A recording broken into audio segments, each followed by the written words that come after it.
Vivre et marcher sous la grâce de Dieu, c'est notre grand thème que nous allons continuer de développer, un thème ô combien fondamental, ô combien important. Donc, dimanche dernier, nous nous sommes entretenus sur le pharisien et le publicain, la grâce ou les œuvres. Nous sommes revenus aussi un tout petit peu sur Marie qui était assise au pied du Seigneur pour être enseignée. Je reviens quelque peu sur le pharisien et le publicain. Qu'est-ce qui vous a marqué dans ce que j'ai dit concernant le pharisien et le publicain? Qu'est-ce qui vous a frappé? Oui, Jonathan.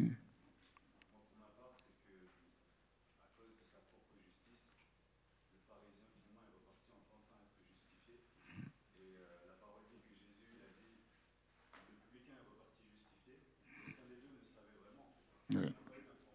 Oui. Oui. Oui. Voilà pourquoi je vous dis toujours, ne vous appuyez jamais sur vos convictions propres et personnelles. C'est ça, c'est très important. Est-ce que quelqu'un a autre chose à ajouter? L'assurance que nous avons, c'est l'assurance qui nous vient de l'esprit de grâce, le témoignage qui vient de l'esprit. Et sinon, on peut se fourvoyer complètement. Quelqu'un a quelque chose d'autre à ajouter? Oui. Et le riche d'abord. Oui.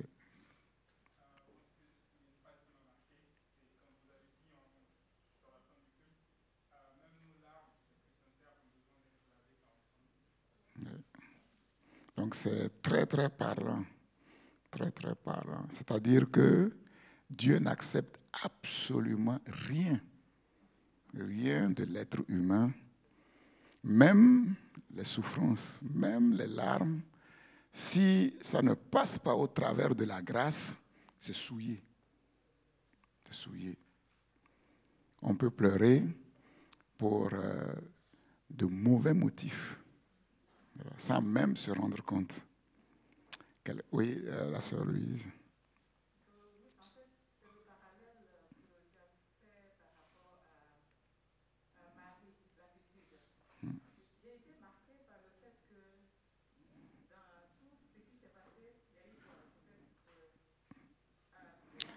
Là, on parle de publicain et du pharisien. Après, on va revenir sur Marie. Sur le, oui. Par rapport au publicain pharisien, ce qui m'a vraiment marqué, c'est la phrase que tu as dit, je ne sais pas si je la reprends bien. On peut être de bonne foi, avoir la volonté, mais se tromper vraiment sincèrement. Oui. En pensant que Oui. c'est bon. Oui. On peut être tranquille. On peut être tranquille, croire faire bien, et être complètement à côté. Oui. Oui. Oui. Oui. C'est pour ça que je vous l'ai dit, Jésus dit que quand le Fils de l'homme viendra, il y aura des pleurs et des grincements de dents. C'est-à-dire que c'est terrible. Oui. Oui. Comme je vous avais dit, comment savoir si on est dans la vérité? Ben, c'est l'esprit de vérité, c'est tout. Chacun a sa vérité et chacun est convaincu que sa vérité est la vérité. Et donc, par conséquent, il est tranquille. Mais on peut être complètement tranquille et complètement à côté de la plaque. C'est pourquoi la crainte du Seigneur, c'est très important. L'humilité, c'est très important. Hier, j'étais toute la journée à une formation sur la sagesse biblique à la faculté de Vaux-sur-Seine. Et on voit ces grands profs-là, leur humilité. Tu vois, un grand prof avec un grand doctorat, il dit quelque chose, après quelqu'un le reprend, il dit « Ah, je n'avais pas vu ça, maintenant je vais corriger ». Alors que les pentecôtistes, quand tu leur fais une remarque pour qu'ils puissent s'améliorer, quand ça ne va pas dans leur sens, ils se braquent. Il ne veut pas entendre. Il faut que tu ailles dans son sens. Si tu ne vas pas dans son sens pour corriger, il se braque.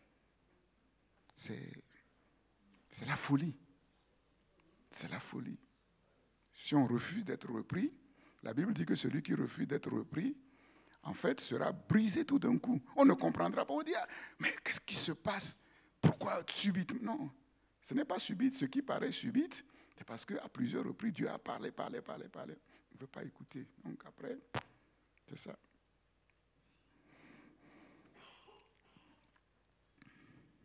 Donc, le pharisien dit de lui-même qu'il fait beaucoup de choses pour Dieu. Mais quand on regarde ce qu'il fait, en apparence, ce n'est pas mauvais. C'est pas mauvais. Mais en fait, il fut rejeté parce qu'il mettait sa confiance sur ses œuvres, sur ses prières, sur ses aumônes, l'orgueil. Il croyait qu'il avait quelque chose à présenter à Dieu, à faire valoir. Le publicain, lui, il n'a rien fait du tout. Ni prière, ni aumône, ni rien. Il n'avait rien à présenter à Dieu, sinon que ses péchés. Et Dieu a agréé et il fut justifié. Si nous faisons beaucoup de choses pour Dieu et nous cachons nos péchés, il n'y a pas pire abomination, comme les proverbes le disent. Le verdict est tombé, mais comme Jonathan l'a dit, ni l'un ni l'autre n'a su ce qui s'était passé ce jour-là. Ça veut dire que là, nous sommes tous venus prier. Chacun prie. Il y en a qui prient à haute voix, d'autres prient dans leur cœur. Mais personne ne sait, en vérité, qu'est-ce qui se passe au ciel. Quel regard Dieu a eu sur chacun de nous. Personne ne sait. Mais il y a quelque chose qui se passe au ciel. Le regard qui se pose sur chacun, où Dieu approuve, où Dieu n'approuve pas. Ils sont tous partis sans savoir qu'est-ce qui s'est réellement passé. Cependant, après ce verdict, après ce que Dieu a dit, quelque chose a changé dans leur vie. Parce que quand Dieu parle, quelque chose se passe. Positivement pour le publicain que Dieu a justifié et négativement pour le pharisien que Dieu a mis de côté. Et c'est ainsi que les choses vont commencer à mal tourner dans la vie du publicain. Il ne saura pas. Il ne saura pas que c'est sa prière qui est à l'œuvre. C'est la conséquence de sa prière. Ici, il va se dire, oh Dieu, qu'est-ce qui se passe? Pourtant, je prie, pourtant, je fais ceci, pourtant, je fais cela. Et puis, le publicain, des choses positives vont commencer à se manifester dans sa vie sans savoir que c'est sa repentance qui a été le déclencheur. C'est ça. Marie et Marthe. On revient sur Marie et Marthe.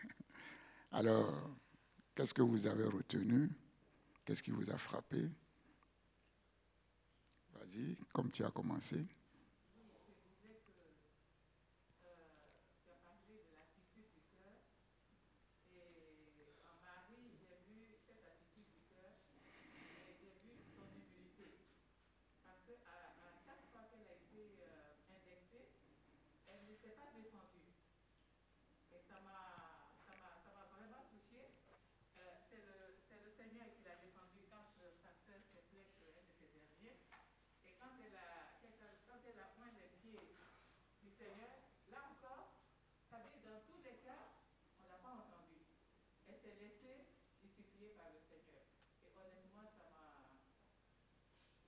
C'est la transformation que Dieu opère quand on est assis au pied du Seigneur pour être enseigné. La parole de Dieu opère la transformation et amène les attitudes qui plaisent à Dieu. Est-ce que quelqu'un a quelque chose à ajouter? Oui. Quand on s'assoit au pied du maître, on est appelé à poser des actes inspirés par l'esprit.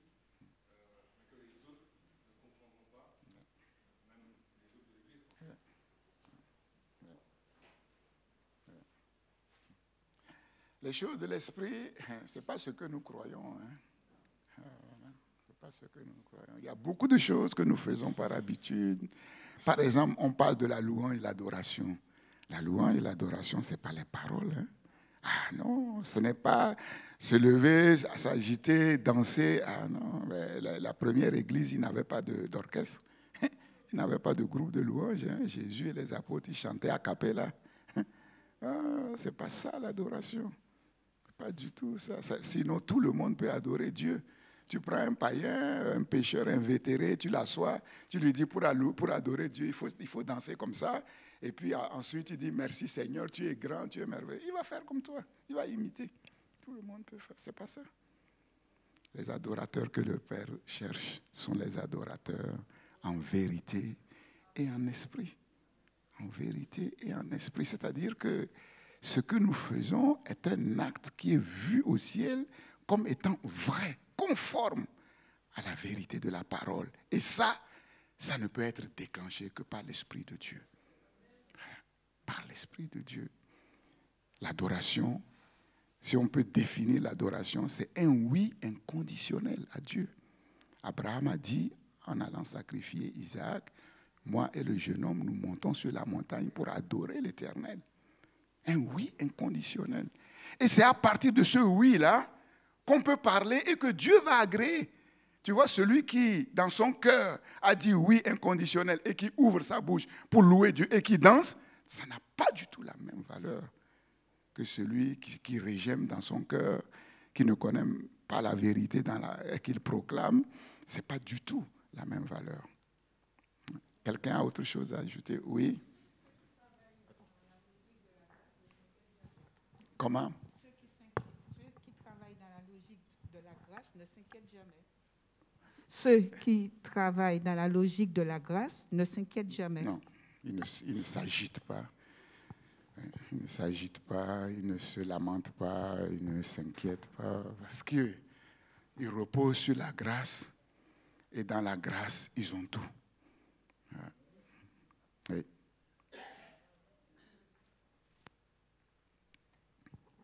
Bonjour Église, bonjour Pasteur.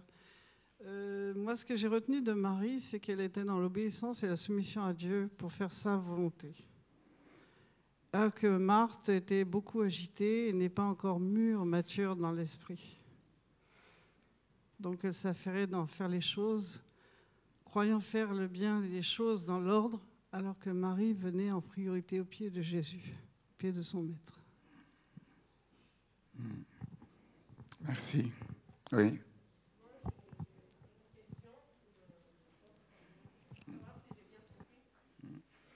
Est-ce que cela voulait dire que Marie ne faisait rien?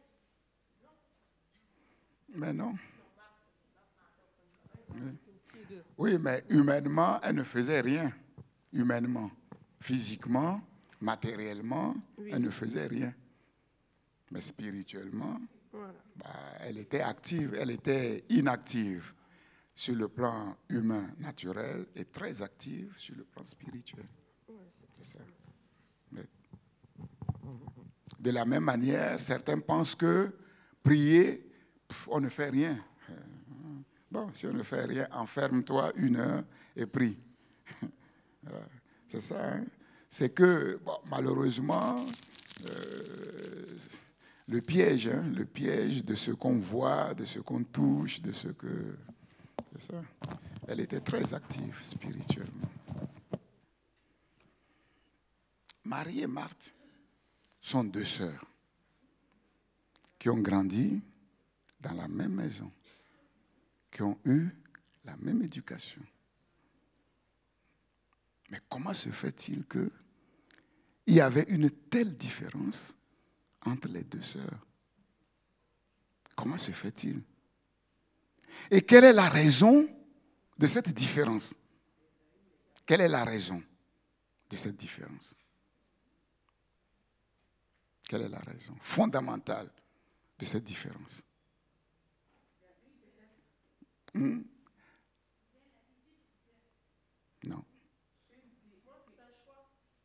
Très bien.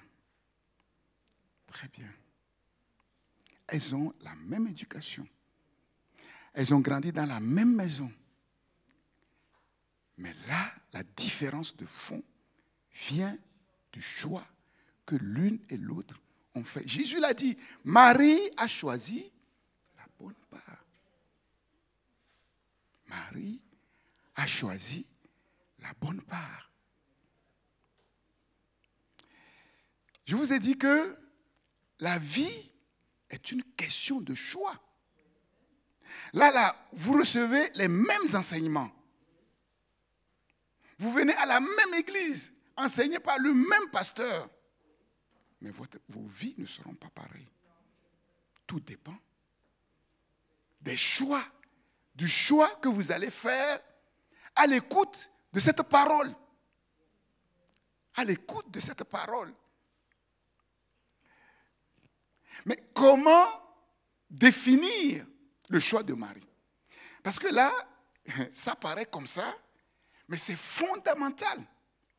C'est très fondamental. Comment on peut définir ou caractériser le choix de Marie? Comment on peut le caractériser? Comment on peut le définir?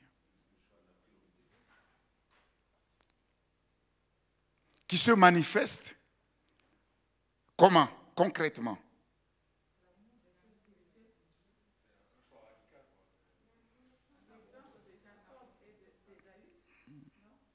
Marie a choisi simplement de vivre à contre-courant. À contre-courant.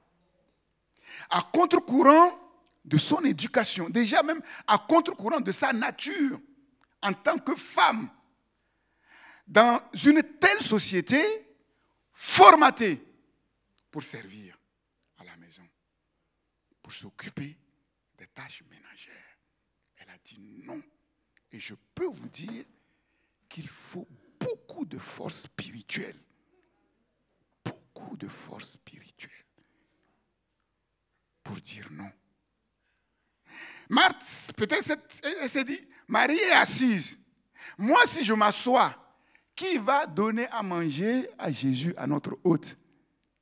Si Marthe était assise, comme Marie est assise, comment Jésus allait réagir?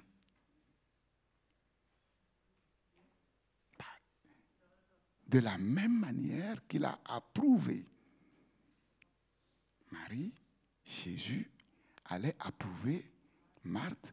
Et cette journée à la maison va tourner à une journée de parole, de prière, d'échange. Et à la fin, ils seront plus rassasiés même que la nourriture physique que nous mangeons tous les jours, à laquelle nous revenons tous les jours, et qui ne nous satisfait jamais pleinement, profondément, définitivement.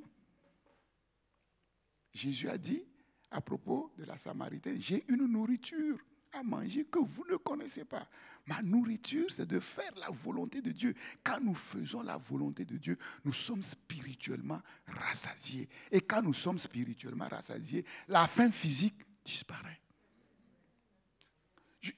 C'est une vérité. Quand la Bible dit, l'homme ne vivra pas de pain seulement. Quand tu es rassasié spirituellement, tu n'as plus tellement faim.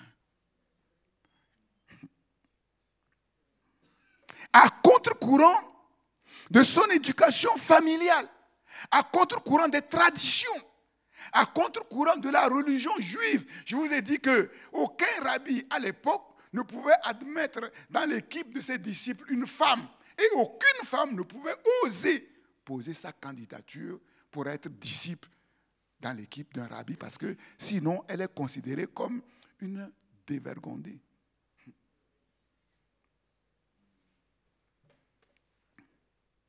À contre-courant de tout, elle a bafoué tous les ordres établis de son époque. Et c'est là où nous voyons que si de nos jours, peu de chrétiens arrivent vraiment à rentrer dans le cercle de disciples de Jésus-Christ, c'est parce qu'ils sont encore pris dans les ordres de ce monde. Ou pris par le travail, ou pris par la famille, ou pris par le mariage, ou pris par les enfants, ou pris par toutes sortes de choses, les richesses, les possessions.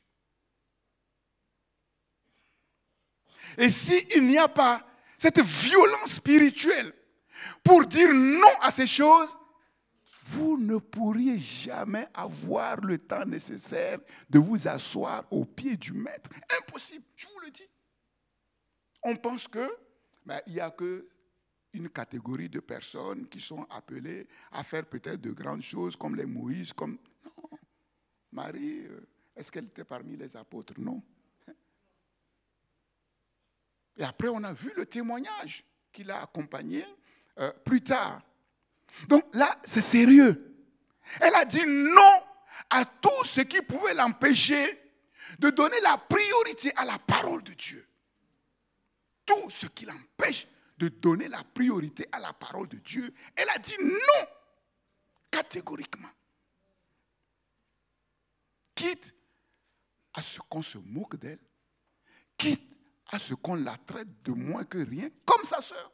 Mais Seigneur, ça ne te fait-il rien de laisser cette femme-là s'asseoir là et me laisser tout seul travailler?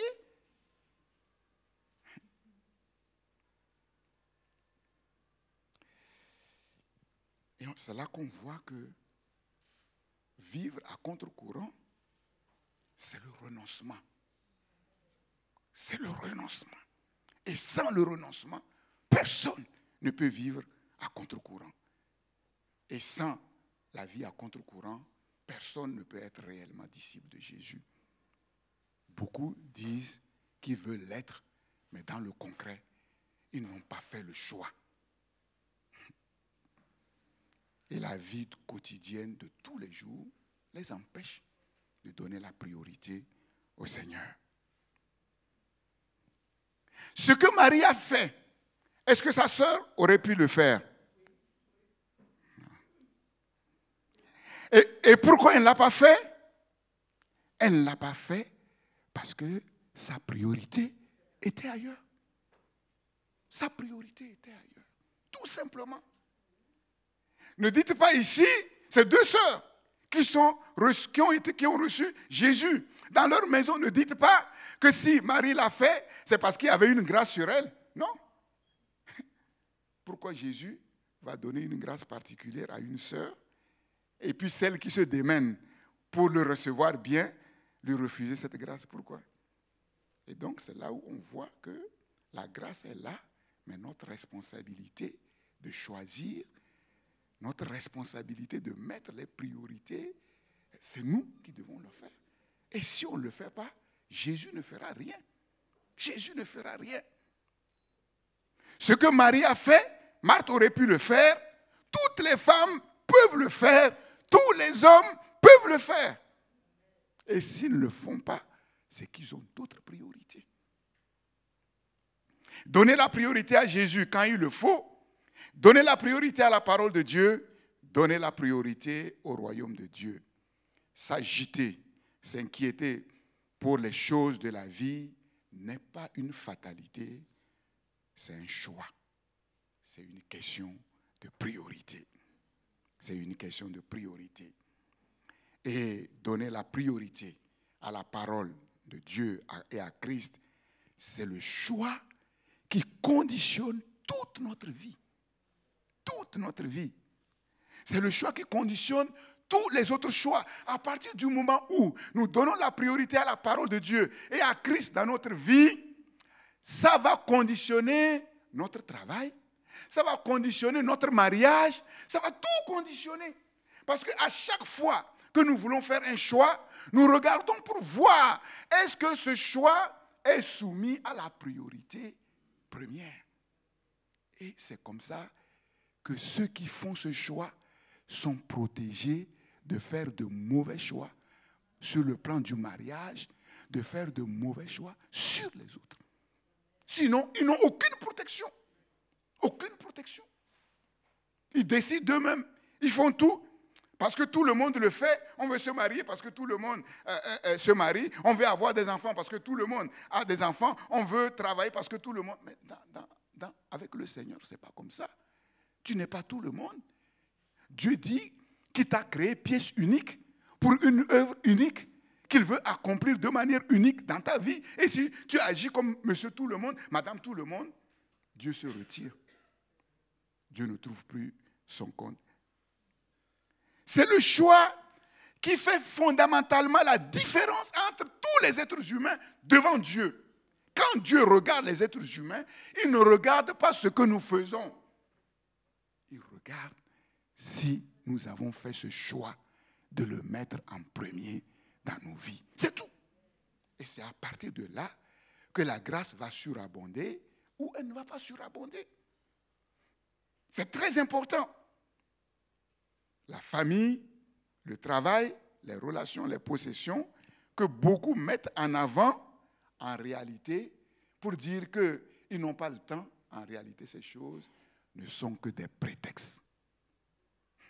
Des prétextes. Comme je vous l'ai dit, Abraham était marié, Moïse était marié. Josué a dit, moi et ma maison, nous servirons l'Éternel. C'est ça. Toutes ces choses, si elles sont soumises à la priorité qui est Dieu, tout va s'aligner sur Dieu et toute la famille va servir Dieu à la gloire de Dieu et pour le témoignage de son nom. Maintenant, c'est quoi vivre à contre-courant? Peut-être je vais approfondir ce thème, si Dieu permet, et revenir pour vraiment aller en profondeur par rapport à ça. Je peux vous dire clairement que si vous ne vivez pas à contre-courant, vous ne pourrez jamais dire que vous avez donné la priorité au Seigneur. Vous vous trompez. Vous vous trompez. Parce que ce n'est pas possible. Ce n'est pas possible. Pourquoi ce n'est pas possible? Déjà, l'image en elle-même, pourquoi ce n'est pas possible? Dans l'image en elle-même, on a la réponse. Pourquoi ce n'est pas possible? Pourquoi si on ne vit pas à contre-courant, on ne peut pas? C'est impossible d'être disciple du Seigneur. Pourquoi? Dans l'image elle-même. Non, mais prenez l'image à contre-courant, il y a la réponse là-dedans. Pourquoi tu ne peux pas?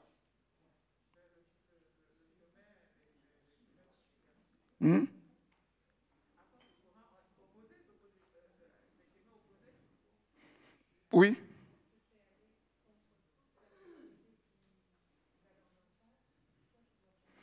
Mais le courant qu'on doit remonter, c'est quoi? Le courant qu'on doit remonter, c'est quoi? Comment le caractériser? Oui. Oui, mais c'est quoi cette force? Oui, mais dans ce monde-là, quelle est la force de ce monde qui est un courant? Parce que c'est le mal. C'est le mal. C'est le mal. Si la force qui est dans le courant, c'est le mal. Donc, si vous ne remontez pas à contre-courant, ça veut dire quoi? Ça veut dire que vous êtes entraîné par quoi? Par le mal. Mais comment vous allez être disciple? C'est pas possible. C'est pas possible.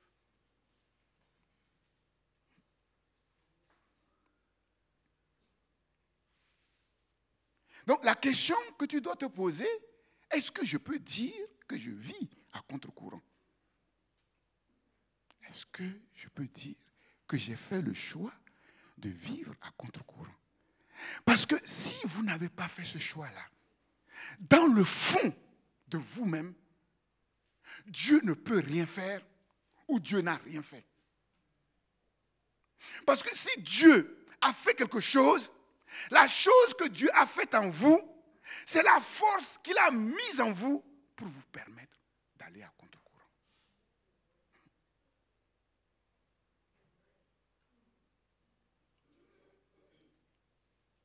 Je me suis demandé, c'est quoi vivre à contre-courant? J'ai cherché,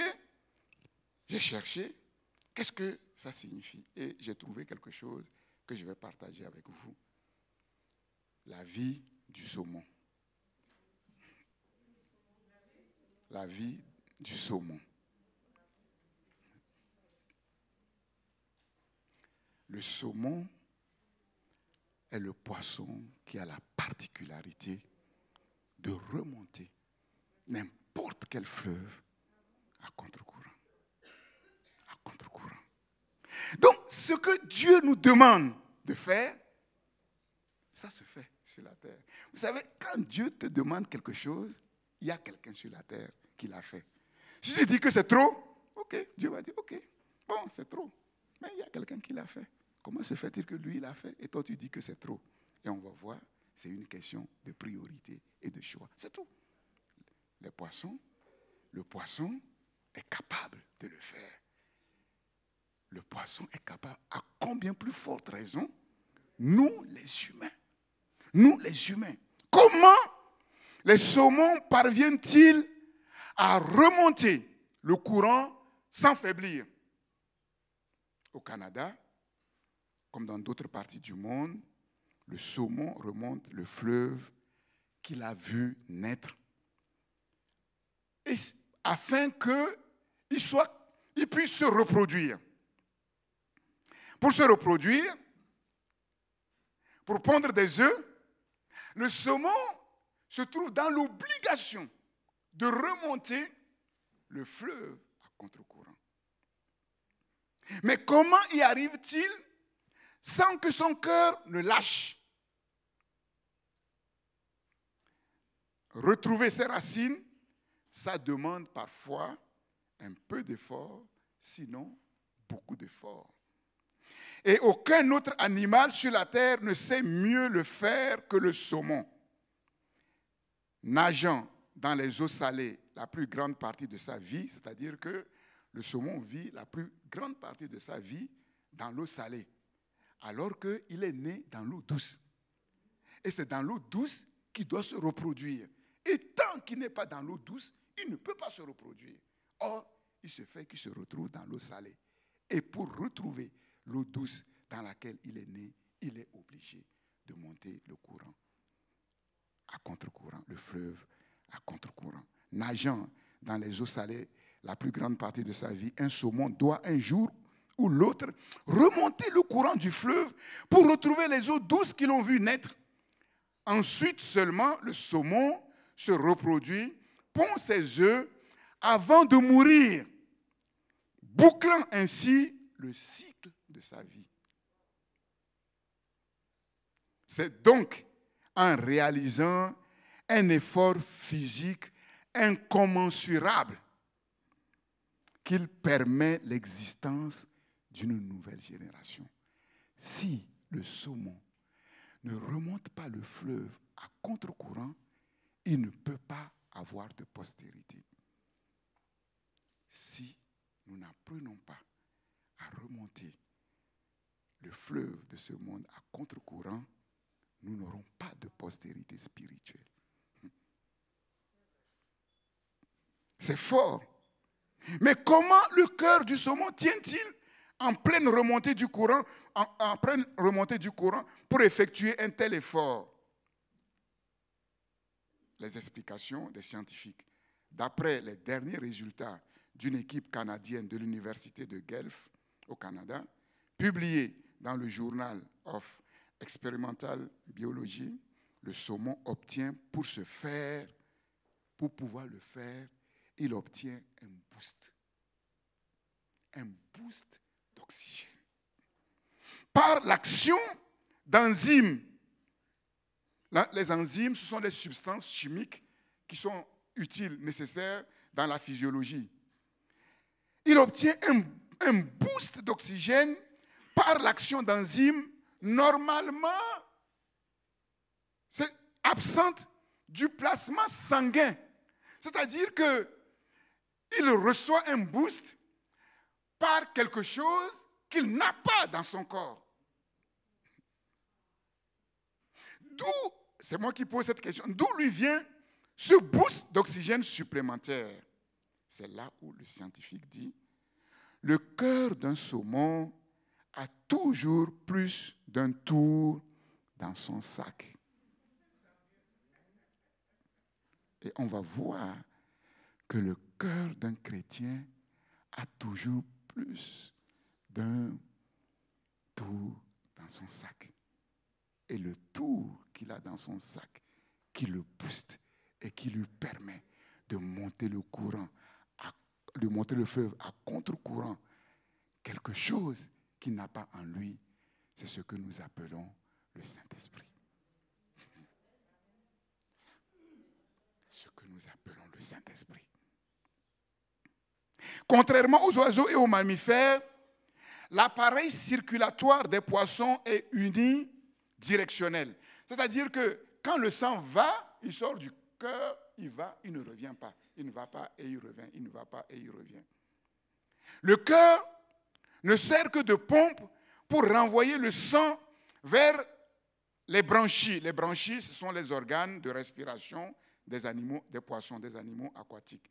Donc le cœur ne sert que de pompe pour renvoyer le sang vers les organes de respiration qui permettront l'oxygénation du sang. Le sang ainsi oxygéné repart progressivement vers le cœur, fournissant un maximum d'oxygène aux autres organes et ne laissant que les restes au cœur. Donc, pendant un effort aussi intense, pour remonter le fleuve à contre-courant, les scientifiques disent que le myocarde, c'est le muscle qui joue un rôle majeur dans la circulation du sang. Le myocarde a un grand besoin en oxygène pour fonctionner au rythme exigé et pour ne pas lâcher. Pour continuer de pomper le sang correctement, le cœur profite alors de l'effet de l'anhydrase carbonique appelée AC, une enzyme responsable de la transformation du CO2 en bicarbonate H2CO3. Par cette réaction, elle abaisse le pH, acidifiant le sang et forçant la libération d'oxygène par l'hémoglobine.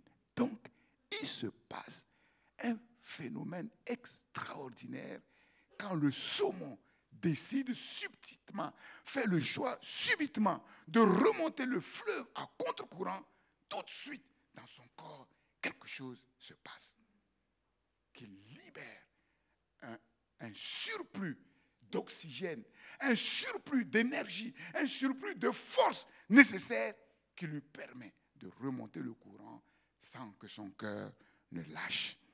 L'une des biologistes canadiennes chargée de cette étude récapitule ainsi: le cœur d'un saumon a toujours plus d'un tour dans son sac pour braver les conditions les plus épouvantables. Et moi je dis, le cœur du disciple du Seigneur Jésus-Christ a plus d'un tour dans son sac pour braver toutes les conditions épouvantables, tous les ordres établis dans ce monde pour remonter le fleuve de ce monde à contre-courant. Vous voyez, je vous ai dit que n'attendons pas que Dieu nous donne toutes les explications de sa parole pour croire en cette parole, pour obéir à cette parole. Vous avez vu, je ne vous ai donné que quelques petites explications. Vous voyez, la conclusion, vous la comprenez. Maintenant, l'explication scientifique, qui est capable de comprendre? Moi, je n'ai pas fait. Je ne suis pas un chimiste. Je ne suis pas un biologiste.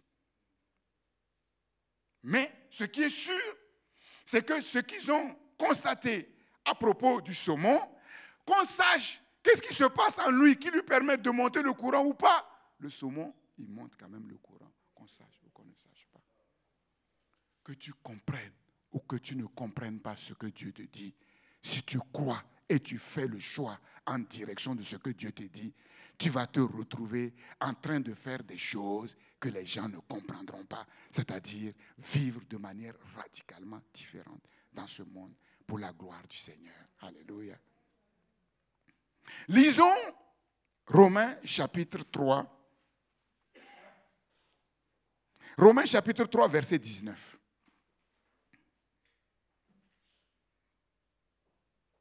La parole de Dieu ne s'adresse jamais à notre intelligence naturelle. La parole de Dieu s'adresse essentiellement à notre cœur et surtout à notre intelligence spirituelle, qui vient de quoi? Qui vient de la foi. Romains chapitre 3, verset 19. Or, nous savons que tout ce que dit la loi, elle le dit à tous ceux qui sont sous la loi, afin que toute bouche soit fermée et que tout le monde soit reconnu coupable devant la loi. Car personne ne sera justifié devant lui, devant Dieu, par les œuvres de la loi, puisque c'est par la loi que vient la connaissance du péché. Verset 21. Mais maintenant, sans la loi est manifestée la justice de Dieu, à laquelle rendent témoignage la loi et les prophètes, justice de Dieu par la foi en Jésus-Christ pour tous ceux qui croient. Il n'y a point de distinction, car tous ont péché et sont privés de la gloire de Dieu. Et ils sont gratuitement justifiés par sa grâce, par le moyen de la rédemption qui est en Jésus-Christ. C'est lui que Dieu a destiné à être, par son sang, pour ceux qui croiraient, victime propitiatoire, afin de montrer sa justice, parce qu'il avait laissé impunis les péchés commis auparavant, au temps de sa patience. Il montre ainsi sa justice dans le temps présent, de manière à être juste, tout en justifiant celui qui a la foi en Jésus. De manière à être juste, tout en justifiant celui qui a la foi en Jésus.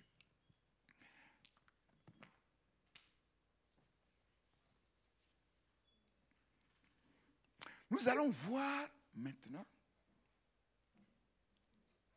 qu'est-ce qui fait que les chrétiens, les disciples de Jésus-Christ, peuvent recevoir un boost spécial, particulier, qui leur permette de vivre de manière surnaturelle. Monter le fleuve à contre-courant, c'est ça, vivre de manière surnaturelle dans ce monde. Le cœur, ici, je pourrais dire, c'est le cœur de l'évangile. Là, nous sommes au cœur de l'évangile. Et le cœur de l'évangile, c'est quoi? C'est la justification par grâce, par le moyen de la foi. La justification par grâce, par le moyen de la foi. Nous sommes justifiés par grâce, par le moyen de la foi. Personne n'est déclaré juste par l'observation de la loi. C'est-à-dire sur la base de ses œuvres. C'est-à-dire sur la base de ses mérites. Ecclésiaste est clair. Ecclésiaste 5, 20 dit que sur la terre, il n'y a aucun homme qui soit juste et qui ne pêche jamais. Personne sur la terre qui soit juste par lui-même. Être juste devant Dieu, ça signifie quoi? Et qu'est-ce qui fait que personne ne peut être juste par lui-même devant Dieu? Être juste devant Dieu signifie être parfaitement conforme à la loi de Dieu. C'est-à-dire satisfaire parfaitement à toutes les exigences d'obéissance à Dieu. Qui est capable de le faire? Qui est capable de le faire? Satisfaire parfaitement à toutes les exigences d'obéissance à Dieu. Et l'obéissance parfaite qui est réclamée par la loi de Dieu, c'est la perfection absolue. Jacques 2,10 dit, si quelqu'un observe tous les commandements et pêche contre un seul commandement, il a péché contre tous les commandements. Il a péché contre tous les commandements. Et c'est là où nous commençons à comprendre l'importance de la grâce. Puisque personne ne peut être capable de satisfaire à toutes les exigences de Dieu. Mais si on s'arrêtait là, c'est foutu. Le monde est perdu. C'est foutu. Personne. Car tous sont péchés et sont privés de la gloire de Dieu. Personne. Sauf un seul. Le seul juste qui a obéi parfaitement à toute la loi. Il y a un homme qui a satisfait parfaitement et de manière absolue à toutes les exigences de Dieu. C'est Jésus-Christ. Il a vécu sans péché. Une obéissance absolue, parfaite, dans tous les détails. Jésus n'a jamais péché en parlant, en pensant. Jésus n'a jamais péché en dormant. Jésus n'a jamais péché en marchant. Dans tous les détails, vous pouvez vous imaginer. Nous péchons chaque instant dans nos pensées, dans nos sentiments. Lui, rien, absolument rien. Oh, rien. Il n'a jamais péché en pensée, par omission, encore moins volontairement. Pendant ces 33 ans de vie sur terre, il a été sous les projecteurs de la justice divine, sous le contrôle de celui qui est omniscient, c'est-à-dire celui qui sait tout. On ne peut rien lui cacher. Ce qui se fait dans les détails, on ne peut pas le cacher. Ce qui se fait en cachette, on ne peut pas. Il est omniscient, il sait tout. Et celui qui est omniprésent, il est partout. Il est partout. Il était sous les projecteurs de ce Dieu absolument parfait qui voulait voir si Jésus était capable de satisfaire absolument et de manière parfaite à toutes ses exigences. Et sans oublier qu'il était aussi sous les projecteurs de ses ennemis, qui étaient nombreux, qui lui ont tendu tant de pièges. Et sans oublier que derrière ces ennemis terrestres, ces ennemis humains, il y avait leur chef, leur patron, le diable, et toute son armée céleste. On pourrait dire que partout où Jésus allait, il y avait des démons qui l'accompagnaient. Parfois, c'est Satan lui-même, pour pousser les gens à lui tendre des pièges, à le faire. Jamais Jésus n'est tombé dans un piège. La justice de Jésus est une réalité historique, aussi vraie, aussi poignante que le péché d'Adam. Et nous savons les conséquences du péché d'Adam. C'est parce que Adam a péché que nous tous, nous avons péché. C'est une réalité historique.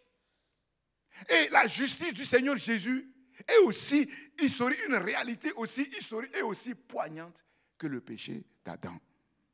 Le péché d'Adam a conduit à la malédiction, à la tragédie, à la mort. Et la justice de Jésus conduit à la restauration, à la vie et à la bénédiction. Ce que Adam et toute sa descendance n'ont pu faire, ni essayer de réparer, Jésus l'a fait tout seul, à la perfection. Adam a désobéi, Jésus a obéi parfaitement. Et plus encore, Jésus a subi dans sa personne le châtiment de toutes nos désobéissances, de toutes nos violations de la loi. Non seulement il n'a jamais rien fait de mauvais, non seulement il n'a jamais transgressé la loi et les exigences de l'Éternel, mais tous les châtiments de nos péchés, de nos violations, de nos désobéissances sont tombés sur lui. Un seul homme. Un seul homme. L'imputation de la justice de Christ aux chrétiens, ce n'est pas un scénario de fiction juridique, mais c'est une déclaration solidement fondée sur des faits réels, sur des bases juridiquement inébranlables. Christ a réellement payé le prix pour nous acquérir cette justice.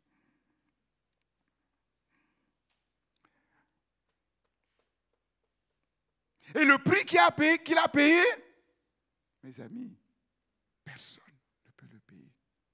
On peut rassembler toutes les richesses de l'humanité, le sous-sol, le ciel, les mers, on peut rassembler toutes ces richesses-là. Ce sera insuffisant pour payer le prix que Jésus a payé. Insuffisant.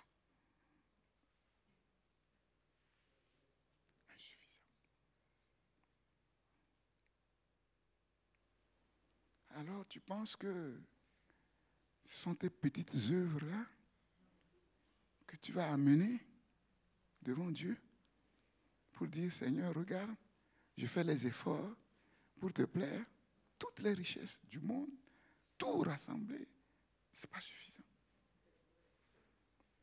C'est là où nous comprenons l'importance de la grâce. Nous comprenons l'importance de la grâce qui nous a été faite.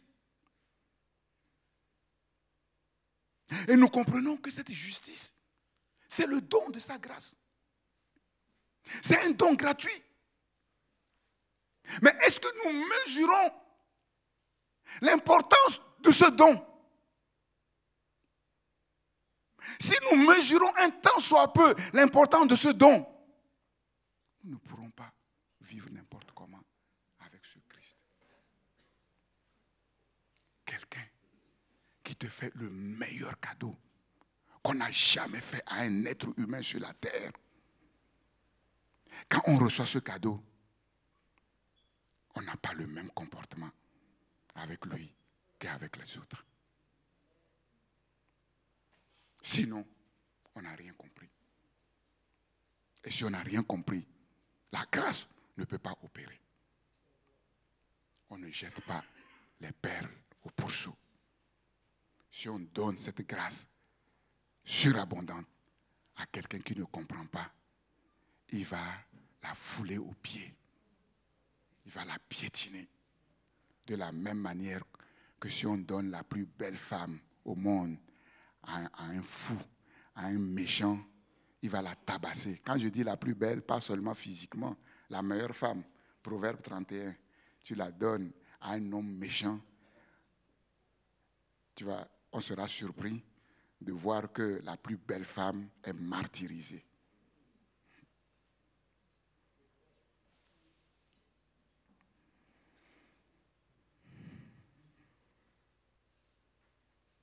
Donc, comment je peux recevoir ce gâteau inestimable que personne ne peut acheter? Comment? C'est une grâce qui m'a été faite. Donc, nous comprenons que le seul moyen, puisque je ne peux pas payer, je ne peux rien faire, le seul moyen, c'est que je crois que ce que la personne dit qu'elle me donne, elle me le donne. Mais à part ça, donnez-moi un autre moyen. Est-ce qu'il y a un autre moyen? Il n'y a pas d'autre moyen. Il n'y a pas d'autre moyen. Quelqu'un dit qu'il a fait la plus grande chose sur terre que personne ne peut faire pour toi et qu'il peut te donner la meilleure vie que personne ne peut te donner sur terre. Ou tu crois ou tu ne crois pas. Si tu ne crois pas, qu'est-ce qui va se passer? Il n'y aura rien. Si tu crois et que c'est la vérité, qu'est-ce qui va se passer? Ta vie va changer. Ta vie va changer. Je le crois tout simplement. De tout mon cœur, je le confesse de ma bouche. Je me repose sur sa justice. Je me repose sur sa justice et je vis par cette justice. Mon juste vivra par la foi. Et je vis par cette justice. Par la justice du Christ, je m'approche donc de Dieu. Jamais je m'approche de Dieu par autre chose qu'au travers de la justice de Christ. Et par la justice de Christ, je m'approche de Dieu. J'entre dans sa présence sans peur ni crainte. Parce que Christ a payé le prix. Je me tiens avec assurance devant Dieu pour demander ses faveurs, pour demander sa bénédiction. Revêtu de la justice du Christ, je jette derrière moi, loin de moi, toutes les accusations du diable. Les choses sur lesquelles le diable pourrait être amené à m'accuser, Jésus a payé le prix pour cela. Il les a déjà prises sur lui. Le châtiment de ses mauvaises œuvres est déjà tombé sur le Christ. La justice de Dieu est un don de la grâce de Dieu reçu par le seul moyen de la foi. Et c'est ce que nous avons lu au verset 22. Justice de Dieu par la foi en Jésus-Christ pour tous ceux qui croiraient. Nous la recevons. C'est un don gratuit que nous recevons uniquement par la foi.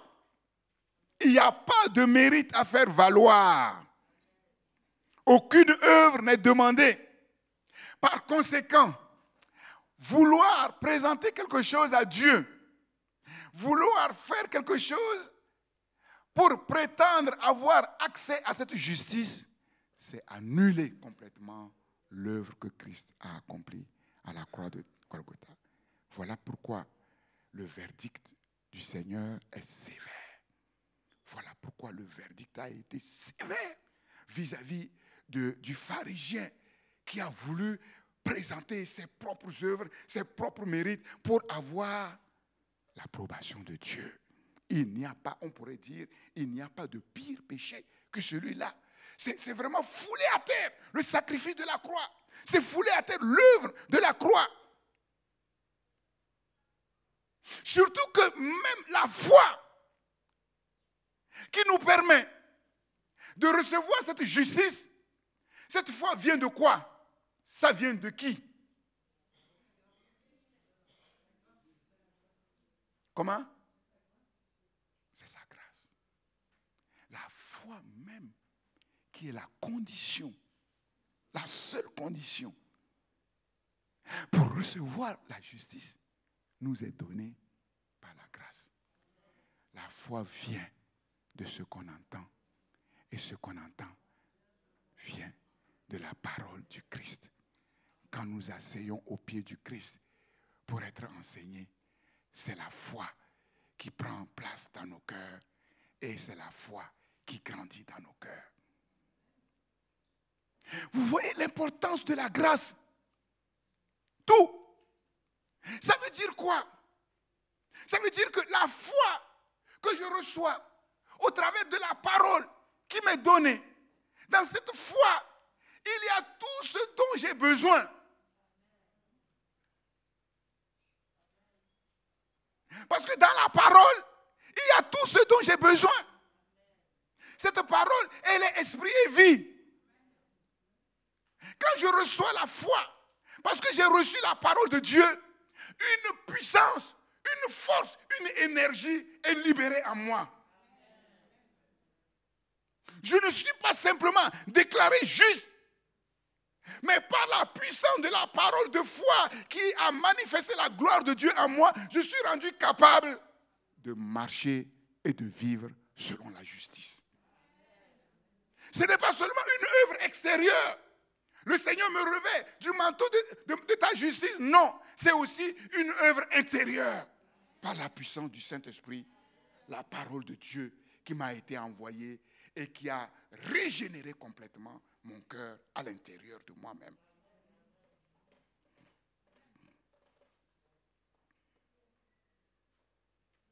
C'est la foi de Dieu. Maintenant, je vous pose la question, quelle est la nature de cette foi? Comment on peut caractériser cette foi? Comment on peut la caractériser? Quand la foi de Dieu vient dans notre cœur, qu'est-ce qu'elle commence d'abord à faire?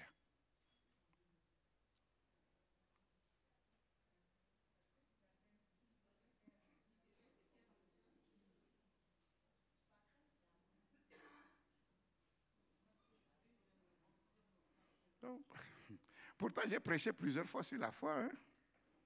J'ai prêché plusieurs fois sur la foi.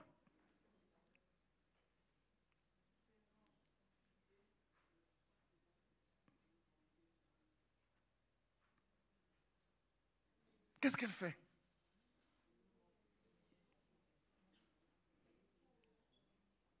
Déjà, qu'est-ce qui me permet de recevoir cette foi? Qu'est-ce qui me permet de recevoir? Qu'est-ce qui, dans la parole de Dieu, me permet de recevoir cette foi?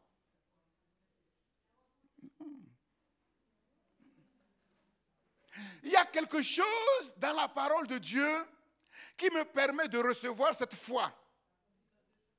Non. Mais si c'est le Saint-Esprit peut rentrer dans tout le monde. Le Saint-Esprit peut aller partout, il est partout. Donc si c'est le Saint-Esprit...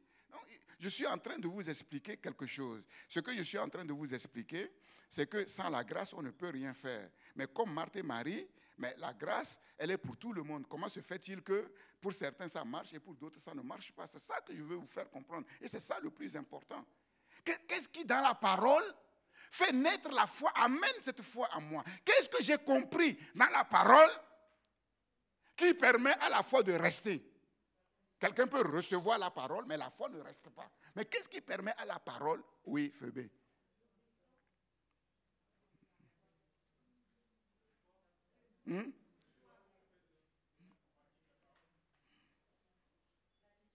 Pourquoi je vais avoir foi à quelqu'un?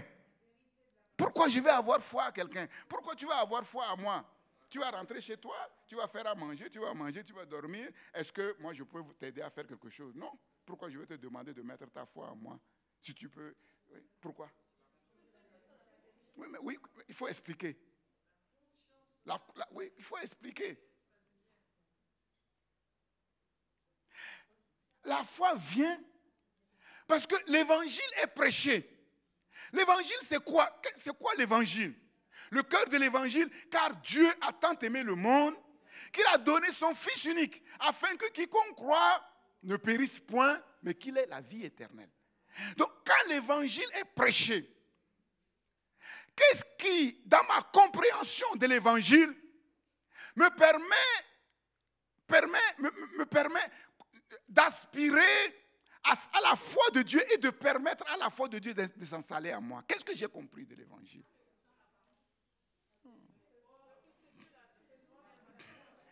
On a vu que mes œuvres, ça ne sert à rien. Mes mérites, ça ne sert à rien. Si mes œuvres et mes mérites ne servent à rien, ça veut dire quoi? Il y a quelque chose à la source. Non, mais non, laissez Dieu là de côté. Si mes œuvres et mes mérites ne servent à rien, en amont, qu'est-ce qui ne sert à rien? Le moi. Les œuvres que je fais viennent de qui? Si ça venait de Dieu, est-ce que Dieu n'allait pas l'approuver? Pourquoi Dieu les refuse? Parce que ça vient de qui? Du moi. Voilà. Donc, mes mérites ne servent à rien. Mes œuvres ne servent à rien. Donc, je comprends que moi, je ne sers à rien. Et là, l'évangile est en train de me dire, moi je ne vaux rien, mais il y a quelqu'un qui vaut quelque chose. Mais ce quelqu'un qui vaut quelque chose a fait quelque chose pour moi, parce que moi je ne vaux rien, afin que moi qui ne vaux rien, je puisse faire quelque chose de bien. Et donc, par conséquent, j'aspire à quoi? J'aspire à quoi? Mais puisque moi je ne peux pas, mais il y a quelqu'un qui peut. Alors j'aspire à quoi? J'aspire à ce que celui qui peut vienne prendre la place du moi qui ne peut pas, et que le moi qui ne peut pas cède la place à celui qui peut pour faire le travail. Vous voyez? C'est ça la foi de Dieu. C'est ça la foi de Dieu. C'est-à-dire que je décide maintenant, comme Yasmine l'a dit, je décide maintenant de ne plus faire confiance à moi-même. J'ai vu que j'ai fait confiance à moi-même, ça n'a pas marché. J'ai échoué, ce n'est pas une fois, mais plusieurs fois. Et j'ai compris que, en fait, mon échec est normal. Mon échec est normal parce que le moi qui fait ces choses, il est malade. Il est malade de quoi? De ce qu'on appelle le péché. Et le péché est en lui. Et il ne peut pas se défaire du péché. Et tout ce qu'il fait, en fait, il le fait dans le principe du péché, c'est-à-dire l'échec, la tragédie. Donc, je décide maintenant de ne plus lui faire confiance et de faire confiance à celui qui peut me rendre capable de faire quelque chose de bien. C'est ça la foi. C'est ça la foi. Donc, à partir de ce moment-là, moi, je me retire en arrière. Et quand je me retire en arrière, c'est ça la repentance, la conversion. Quand je fais ça, qu'est-ce qui se passe? Jésus vient et prend la place.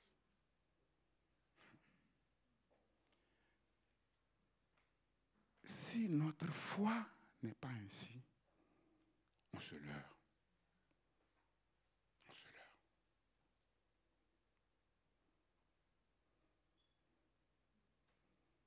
Donc, Jésus vient à moi, il fait une œuvre de transformation qui me change de l'intérieur, complètement. Et donc, un être nouveau naît en moi. Cet être nouveau est né par quoi? Laissez le Saint-Esprit. Tu vois le Saint-Esprit où? Il y a des choses que tu... soyez concret. Par quoi? Mais par la parole de Dieu. Mais c'est la parole de Dieu qui m'a amené à comprendre. C'est pas la parole. Mais je vous ai dit, je vous ai toujours dit, laissez le Saint-Esprit. Laissez Dieu le Père. Laissez Jésus. Est-ce que tu les vois? Non. La parole, tu la touches. Et cette parole, c'est qui? Et la parole, c'est faite chair. Cette parole, c'est Jésus. Dis-moi quelle relation tu as avec cette parole et je te dirai la relation que tu as avec Jésus. Donc, les choses ont changé par la parole de foi que j'ai reçue, que j'ai acceptée, qui a opéré le miracle dans mon cœur et qui a changé complètement mon être de l'intérieur. Et je commence à penser autrement. Je commence à voir la vie autrement. J'ai une vision du monde complètement différente. Maintenant, comment faire pour que ce nouvel être qui est né en moi puisse rester et grandir? Maintenant, répondez précisément. Parce qu'il faut être précis. Si vous n'êtes pas précis, mais vous allez bafouer dans votre foi et la foi ne tiendra pas. Elle ne pourra pas tenir. Comment maintenant? Là, il faut être précis. Maintenant, c'est par la parole que je suis devenu un être nouveau. Maintenant, comment cet être nouveau va vivre et se développer? En mettant la parole en pratique. En mettant. Cet être nouveau, il vit principalement de la nourriture spirituelle. Cet être nouveau, c'est un être spirituel qui vit de la nourriture spirituelle.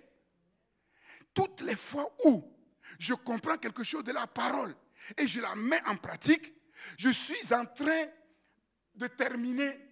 Si le moi là, le vieil homme là, il respirait un peu, il n'est pas complètement KO, il respire un peu. Toutes les fois où je respire, je suis en train de le terminer.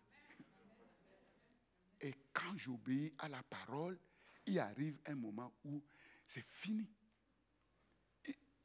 Il t'appelle, tu ne réponds même pas.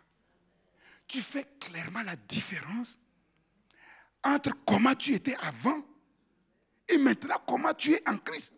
Et tu vois clairement que ce n'est pas la même personne. Ça ne peut pas être la même personne. Parce que ma vision du monde a changé. Mes valeurs ont changé. Ma compréhension des choses ont changé. Et si je refuse de mettre en pratique la parole, qu'est-ce qui se passe? Donc, je ressuscite petit à petit le moi que la parole a commencé à neutraliser complètement. C'est ça.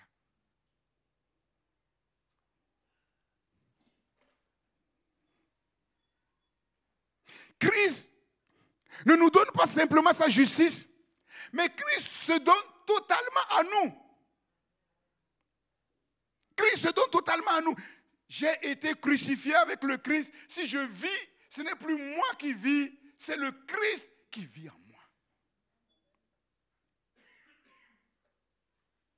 Une vie échangée. J'ai dit non au moi, au vieil Adam, et j'ai dit oui au nouvel Adam. Et de même que le vieil Adam m'a tyrannisé en me tirant dans la boue, le nouvel Adam va me sortir de la boue et faire de moi quelqu'un. Ce que le premier Adam n'a pas réussi, le second Adam a parfaitement réussi. Récapitulons. Tous ceux qui mettent leur foi en Christ sont gratuitement justifiés par sa grâce. Nous sommes justifiés. C'est-à-dire quoi?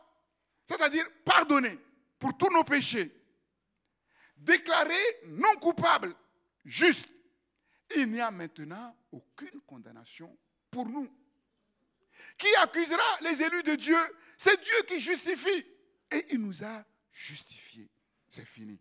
Non coupable. Non coupable.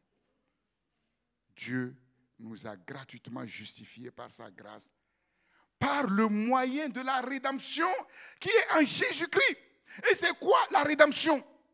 C'est quoi la rédemption? La rédemption, c'est la délivrance obtenue grâce au paiement d'une rançon. C'est la délivrance obtenue par le paiement d'une rançon. Et le prix exigé, c'est le prix en fait qui est exigé pour libérer un condamné, un prisonnier. Il faut payer un prix. Et quel est ce prix qu'il faut payer à la loi de Dieu? Quel est ce prix? C'est la mort. Normalement, c'est le sang, mais seulement un sang pur, sans péché. Parce que c'est par la vie que le sang fait l'expiation. C'est par la vie que le sang fait expiation.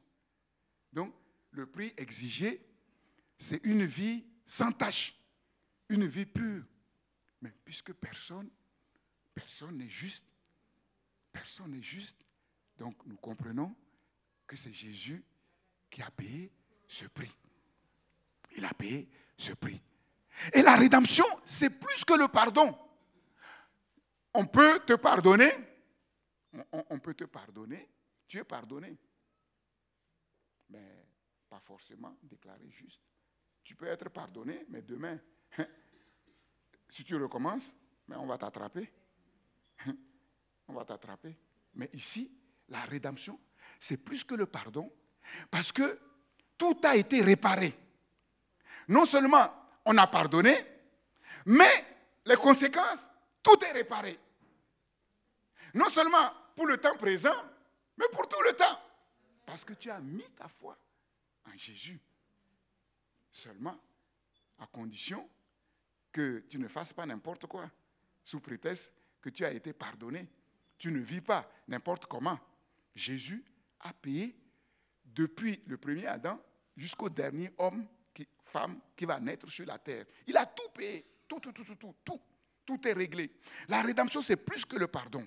Parce que le pardon n'exige pas le paiement d'une rançon. C'est lui, Jésus, que Dieu a destiné à être, par son sang, pour ceux qui croiraient, victimes propitiatoires. Propitiatoire. Grâce au sacrifice du Christ, Dieu nous est propice. Dieu nous est favorable. Dieu n'est plus en colère avec nous. Dieu n'est plus en colère vis-à-vis de nous. Parce que quelqu'un a payé le prix. Quelqu'un a tout réparé. Nous avons tout gâté, mais quelqu'un a tout réparé. Dieu n'est plus en colère avec nous. Dieu était en colère avec nous, contre nous, parce que Dieu est saint.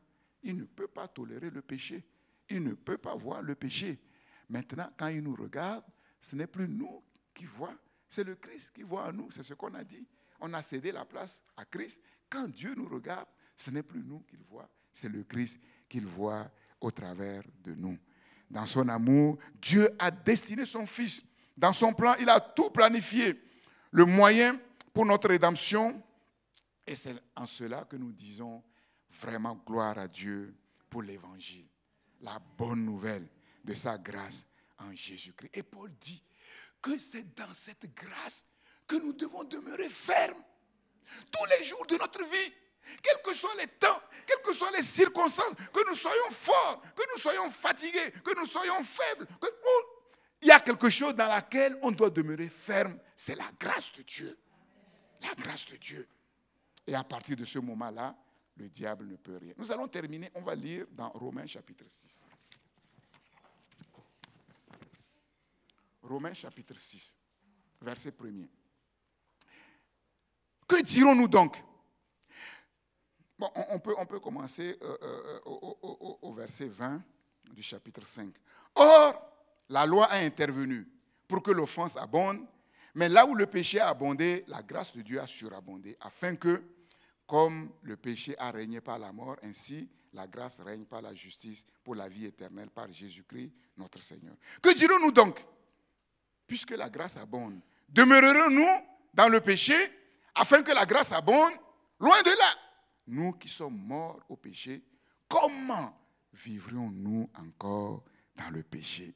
Ignorez-vous que nous tous qui avons été baptisés en Jésus-Christ, c'est en sa mort que nous avons été baptisés. Nous avons donc été ensevelis avec lui par le baptême en sa mort, afin que, comme Christ est ressuscité des morts par la gloire du Père ici c'est le Saint-Esprit, de même nous aussi, nous marchions en nouveauté de vie. En effet, si nous sommes devenus une même plante avec lui par la conformité à sa mort, nous le serons aussi par la conformité à sa résurrection, sachant que notre vieil homme a été crucifié avec lui, afin que le corps du péché soit réduit à l'impuissance, pour que nous ne soyons plus esclaves du péché. Car celui qui est mort est libre du péché. Or, si nous sommes morts avec Christ, nous croyons que nous vivrons aussi avec lui, sachant que le Christ ressuscité des morts ne meurt plus. La mort n'a plus de pouvoir sur lui, car il est mort. Et c'est pour le péché qu'il est mort une fois pour toutes. Il est revenu à la vie, et c'est pour Dieu qu'il vit. Ainsi, vous-même, regardez-vous, considérez-vous comme mort au péché et comme vivant pour Dieu en Jésus-Christ. Que le péché ne règne donc point dans vos corps mortels et n'obéissez pas à ces convoitises. Ne livrez pas vos membres au péché comme des instruments d'iniquité, le choix qu'on doit faire dans la nouvelle vie, mais donnez-vous vous-même à Dieu comme étant vivant de mort que vous étiez, afin et offrez à Dieu vos corps comme des instruments de justice. Ce verset-là, moi je le cite souvent, le verset qui suit, quand le diable vient pour me tenter, je cite souvent ce verset et je peux vous dire qu'il est puissant et ça marche. Car le péché n'aura point de pouvoir sur vous, puisque vous êtes non sous la loi, mais maintenant vous êtes sous la grâce. Et sous la grâce, le péché n'a point de pouvoir sur nous. Comment recevons-nous ce boost particulier, surnaturel, divin, qui nous permet de vivre à contre-courant sur cette terre? C'est ce que nous voyons ici. Et c'est ici le fondement théologique de la grâce de Dieu en Jésus-Christ. En Christ, nous sommes morts au péché. En Christ, nous sommes morts au péché. Jésus est mort à notre place pour nos péchés. Ça veut dire, nous sommes donc morts en Jésus au péché. Ça, c'est la grâce ultime, sans laquelle il n'y a rien. Il n'y a rien. La mort du Christ pour nous, notre mort en Christ, en amont, c'est ça. Si quelque chose, rien ne se passe dans votre vie, là, rien ne se passera. Je vous le dis, vous n'arriverez à rien. Vous allez combattre Satan par vos propres forces. Vous allez combattre le péché par vos propres forces. Vous n'arriverez pas. Jamais. Jamais.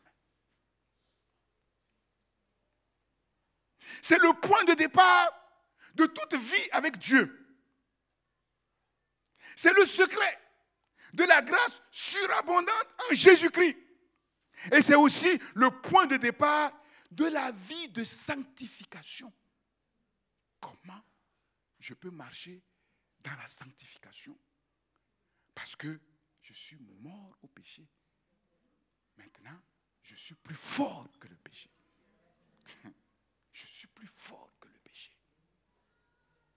Et si je fais le choix de ne plus pécher, il y a quelque chose en moi qui opère et qui libère en moi un boost.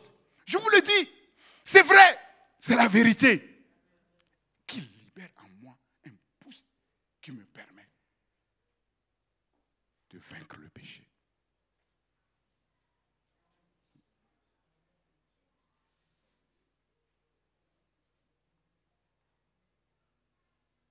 C'est le point de départ de la vie de l'esprit.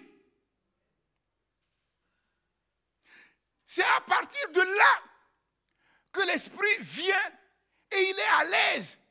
L'esprit ne vient pas pour se battre avec nous. Non. L'esprit vient pour nous conduire comme des agneaux. Et pour être conduit comme des agneaux, il faut que la question du moi soit réglée.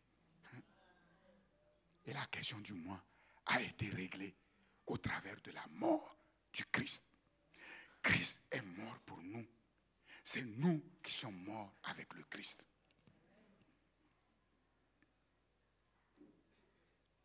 Déclaré mort devant le tribunal de Dieu. Jésus est mort pour tous. Donc tous sont morts. Nous avons été ensevelis, enterrés avec lui. Afin que, comme le Christ est ressuscité des morts par la gloire du Père, de même nous aussi, nous marchions en nouveauté de vie. Et cette nouveauté de vie, c'est ce qu'on appelle le contre-courant. C'est ça, le contre-courant. Parce que c'est une vie puissante. La vie de l'esprit, la vie même du Christ. Déclaré, ressuscité avec le Christ devant le tribunal de Dieu. Ressuscité avec le Christ, nous sommes devenus un homme nouveau, revêtu de la justice du Christ. La mort du Christ pour nous a délivrés du châtiment, de la sanction, mais aussi la mort du Christ pour nous a délivrés de la tyrannie, de la puissance même du péché. La mort du Christ pour nous a délivrés de notre nature pécheresse. Pécheresse. Comment cela devient-il réalité dans nos vies? Comment?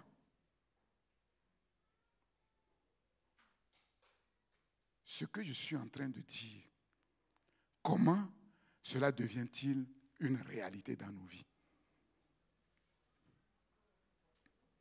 Est-ce que c'est en priant? Est-ce que c'est en jeûnant? Est-ce que c'est en donnant des aumônes? Est-ce que c'est en essayant de faire de bonnes œuvres? Comment cela devient-il réalité dans nos vies? Parce que je le crois sincèrement et de tout mon cœur. Et parce que je le crois, j'agis dans le sens, non pas de ce que je ressens, non pas de ce que je pense être bien, mais j'agis dans le sens de ce que la parole de Dieu dit. Dieu dit, je suis mort au péché en Christ. Et moi je déclare, je suis mort au péché en Christ. Et quand je le déclare, quelque chose se passe. Quelque chose se passe. Sauf si je ne suis pas sincère. Ou bien la parole de Dieu est la parole de Dieu qui a créé tout.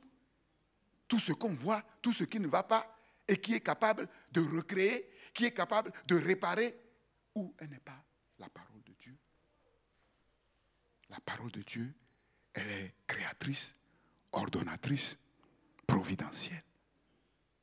Tout sur la terre, l'univers et tout ce qui renferme vient uniquement de la parole de Dieu. Rien de ce qui a été fait n'a été fait sans la parole de Dieu. Nous ne sommes plus esclaves du péché. Nous sommes libres du péché. Et puisque Dieu sait exactement ce qu'il a fait dans ta vie, Dieu sait les changements qu'il a apportés dans ta vie, Dieu croit en sa parole. Et il croit que cette parole, elle est capable de faire de toi une femme nouvelle, un homme nouveau. Dieu dit, parce que tu es devenu une femme nouvelle, un homme nouveau, qu'il y a en toi un boost particulier, maintenant, que le péché ne règne donc point dans vos corps mortels et n'obéissez pas à ses convoitises. Ça veut dire quoi? Ça veut dire que, parce que tu as reçu quelque chose en toi de Dieu qui te donne la force de vaincre le péché, si tu pêches, c'est parce que tu as décidé, tu as fait le choix d'obéir à la convoitise. Et pourquoi tu as fait le choix? Sans le savoir, le mois dont le compte a été réglé, tu l'as réanimé, tu l'as réalimenté. Comment? Mais en vivant comme tout le monde, en vivant selon les paroles du monde, en vivant selon les choses du monde, en vivant selon les choses de la vie. C'est ça qui alimente le moi de tout un chacun. Pourquoi? Parce que tu refuses d'obéir à la parole de Dieu. Que le péché ne règne donc point dans vos corps mortels et n'obéissez pas à ses convoitises. Ne livrez pas vos membres au péché. Si tu ne veux pas livrer tes membres au péché, mais fais attention à tout. À comment tu t'habilles, à où tu vas, à ce que tu fais. Si tu prends ton corps pour t'habiller comme une prostituée ou comme un prostitué, n'importe comment, c'est ton choix. Si la convoitise vient, tu vas tomber. Parce que tu as fait le choix d'obéir à la convoitise. Ne livrez pas vos membres au péché, mais donnez-vous vous-même. Maintenant, faites un choix. Le choix, c'est de donner la priorité à Dieu. Le choix de la consécration. Désormais, mon corps ne servira plus à servir le péché, à servir le monde, à servir l'iniquité. Offrez à Dieu vos membres comme des instruments de justice. Car le péché n'aura point de pouvoir sur vous, puisque vous êtes non sous la loi, mais sous la grâce. Oui, sous la loi, le péché avait un pouvoir sur nous. Parce que quand nous étions sous la loi, c'est le moi qui s'agitait, c'est le moi qui voulait faire les choses. Mais le moi, il est pécheur. Et donc, sous la loi, le moi est incapable de quoi que ce soit. Sous la grâce, ce n'est plus moi qui fais, c'est le Christ qui fait. C'est lui qui fait. Ce n'est plus moi.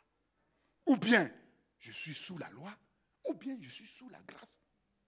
La loi ou la grâce ou les œuvres, la grâce ou les mérites. Si je suis sous la loi, c'est le moi qui dirige. Moi, qui tue les foyers, qui détruit les églises, partout, dans les entreprises. Moi.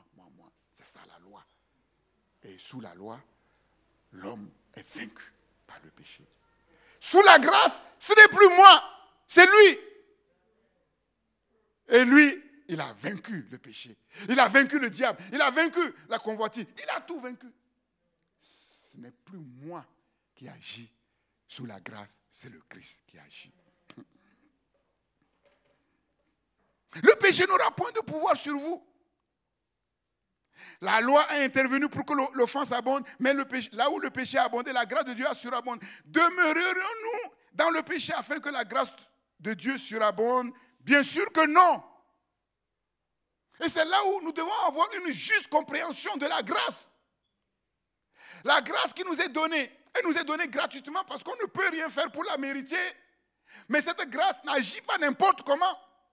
Et nous ne devons pas, sous prétexte de cette grâce, vivre aussi n'importe comment. Et ici, Paul vise deux catégories de personnes. Premièrement, ceux qui tordent la vérité de Dieu et voient dans la grâce le pardon gratuit de nos péchés, une incitation à vivre de manière irresponsable. Ils disent, puisque Dieu m'aime sans condition aucune, sans tenir compte de mon comportement, puisque la grâce surabondante me pardonne, quels que soient mes péchés, alors je peux vivre comme bon me semble, je peux vivre comme il me plaît. Paul dit non. Si c'est comme ça, c'est que tu n'as rien compris. Tu n'as rien compris. Tu es mort au péché. Le péché ne peut plus avoir des droits sur ta vie. Et ceux qui craignent qu'en insistant trop sur la grâce de Dieu, cela encourage les gens à vivre n'importe comment. Non, c'est pas comme ça. C'est pas comme ça. Paul articule son non autour d'une grande vérité. Paul dit non. Pourquoi non? Parce que il y a une grande vérité qui découle de l'œuvre, de la mort du Christ, de sa résurrection.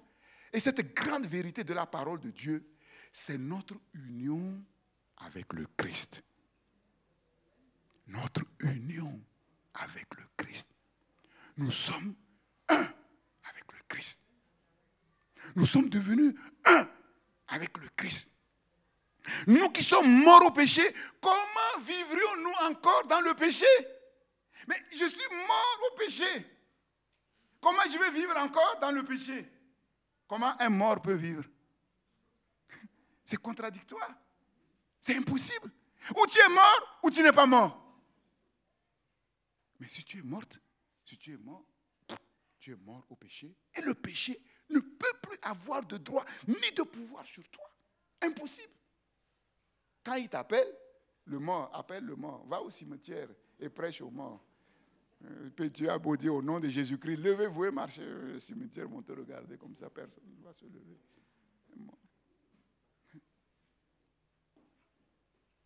À moins que, comme quelqu'un dit, tu sois un cadavre qui n'est pas vraiment mort. Il faut être spirituellement un cadavre bien mort. Ah, sinon c'est compliqué. Compliqué. Nous sommes morts au péché et le péché n'a plus de pouvoir sur nous. Je vous le dis, hein, faites cette expérience. Quand vous êtes tenté, proclamez cette vérité avec foi et sincérité.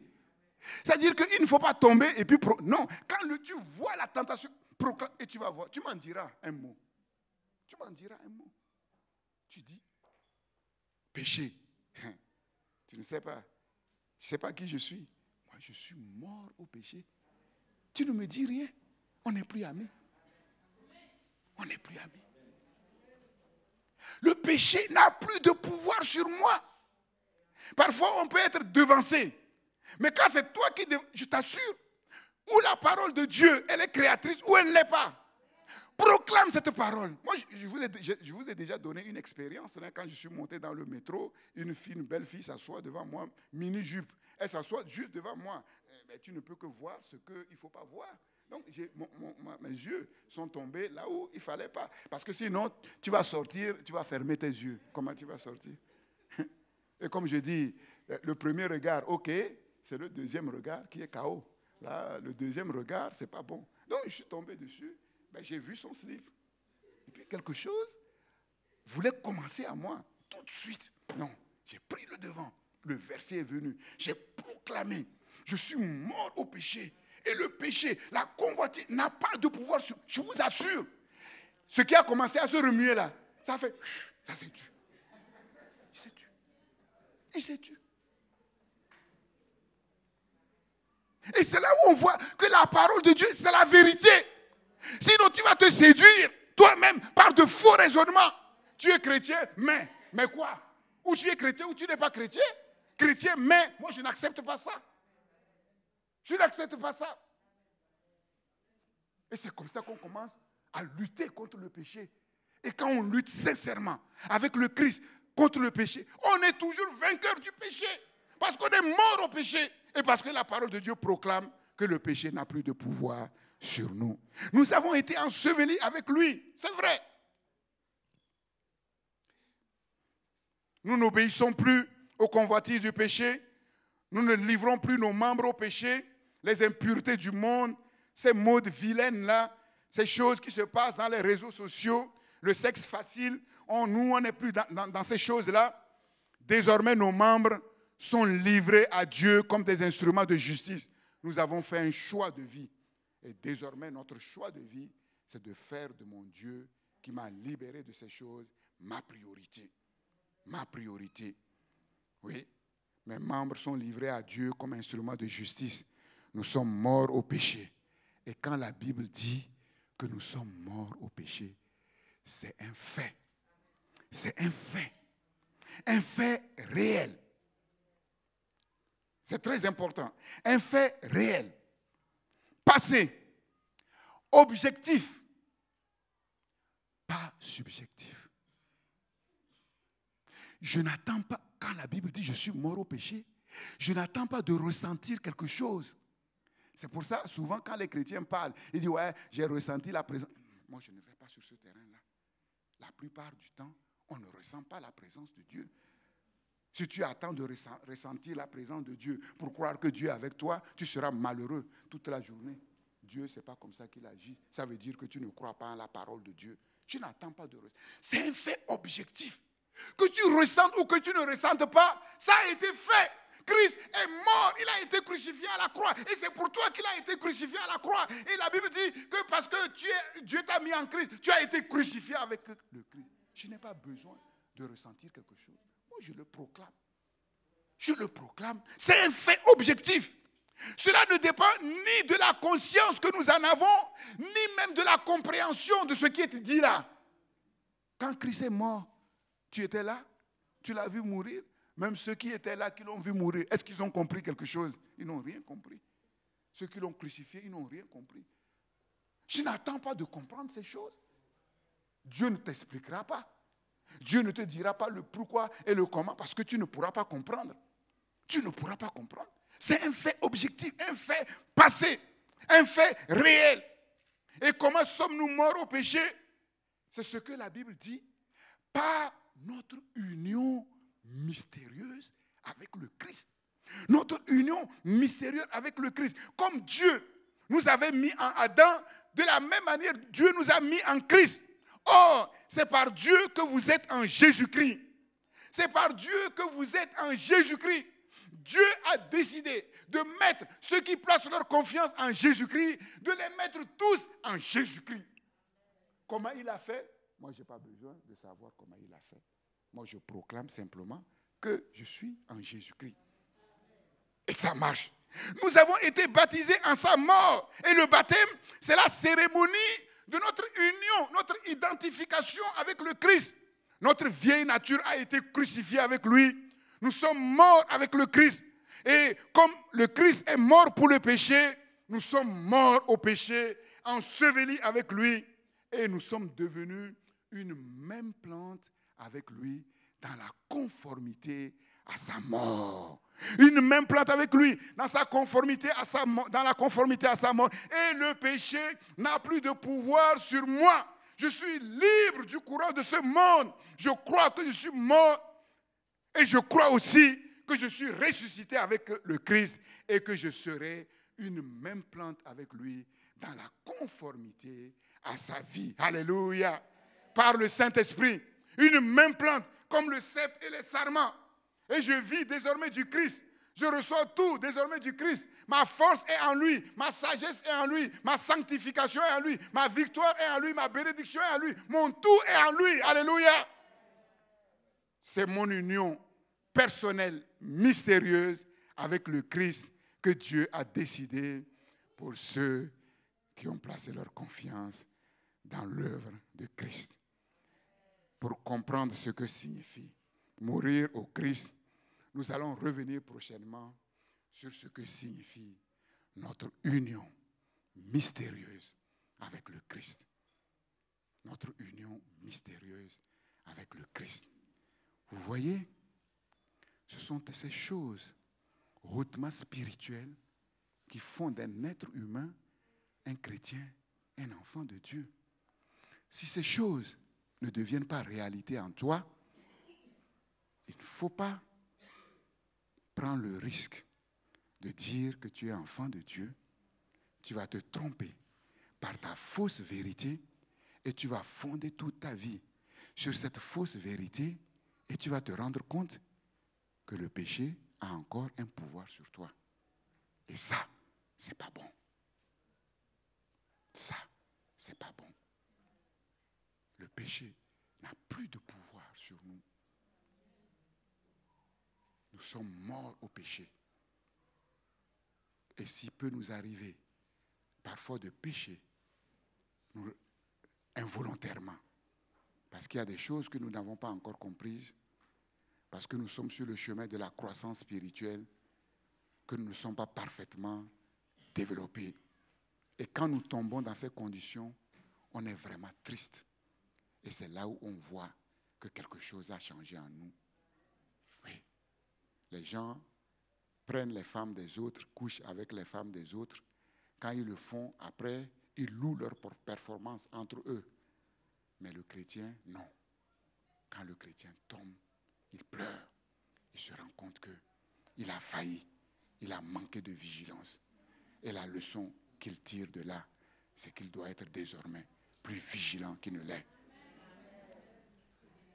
Il y a un boost surnaturel et divin en nous qui nous permet de remonter le fleuve de ce monde à contre-courant.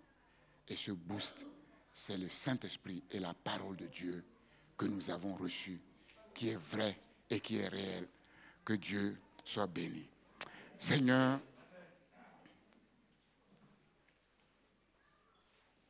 manifeste ta gloire. Ta parole est la vérité. Glorifie ton nom au travers de cette parole. Dans la vie de mon frère, de ma sœur, qui lutte, qu'ils comprennent que nous n'avons pas à lutter contre la chair et le sang.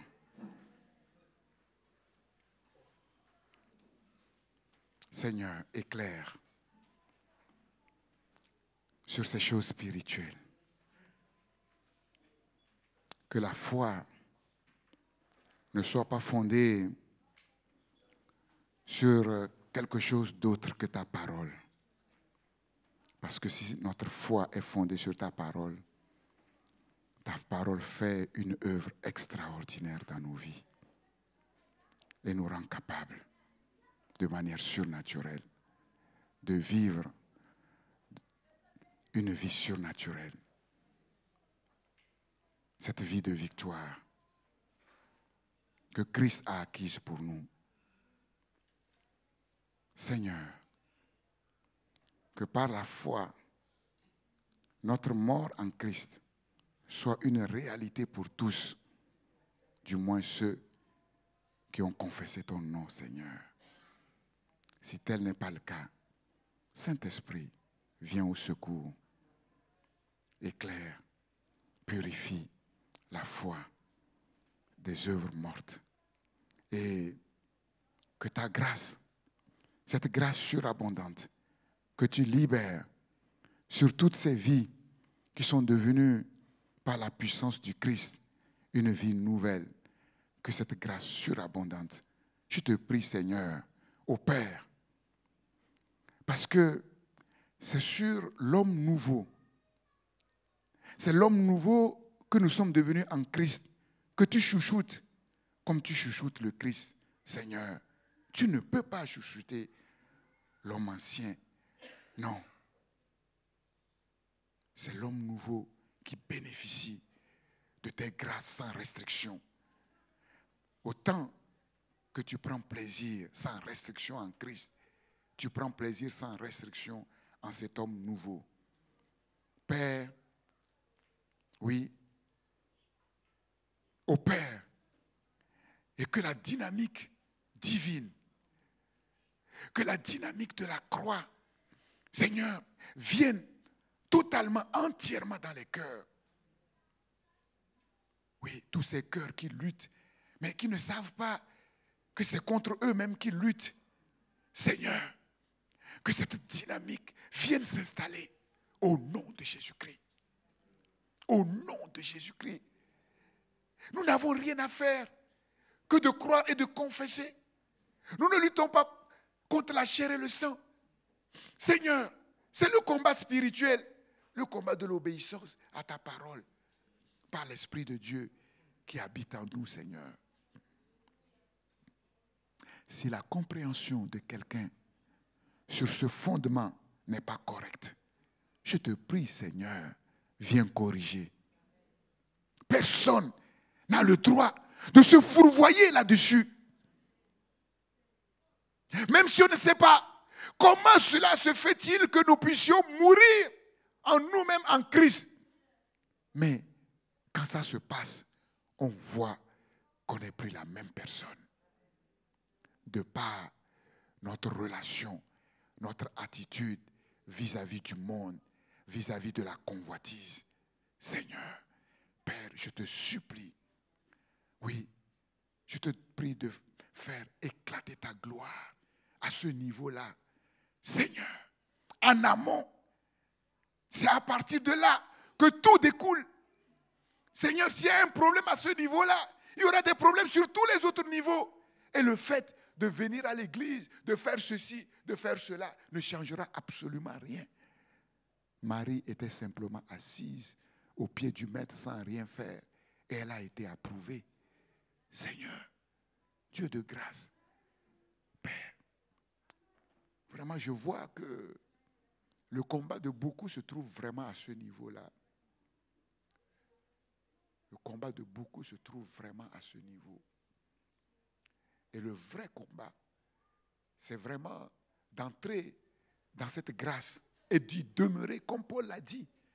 Après notre combat, c'est vraiment d'être vigilant pour ne pas nous laisser encore ramener dans ces choses par les ruses du diable, par les malices du diable.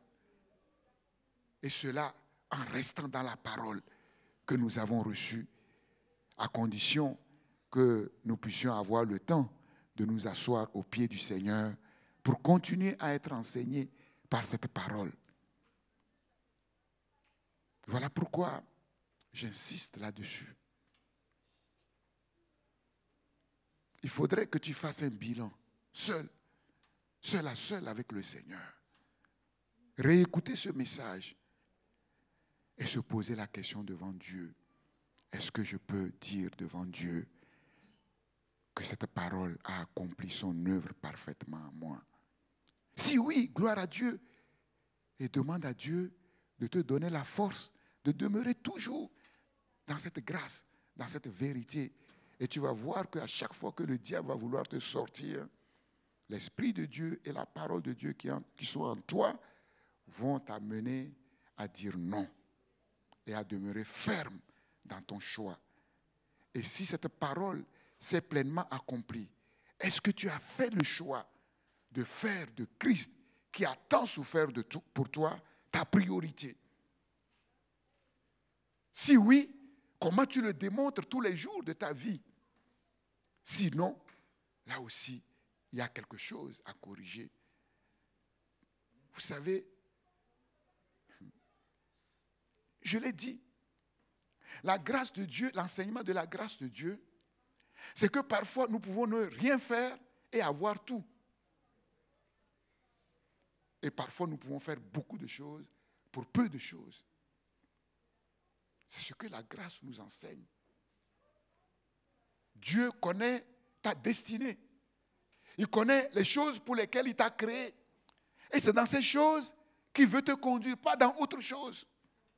Mais il faut que la question du moi soit réglée.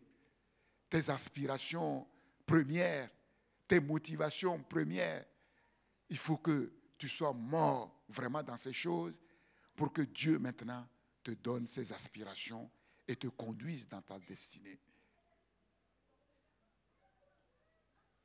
N'eût été cette œuvre en moi, aujourd'hui je ne serais pas devant vous en tant que pasteur pour vous prêcher la parole de Dieu.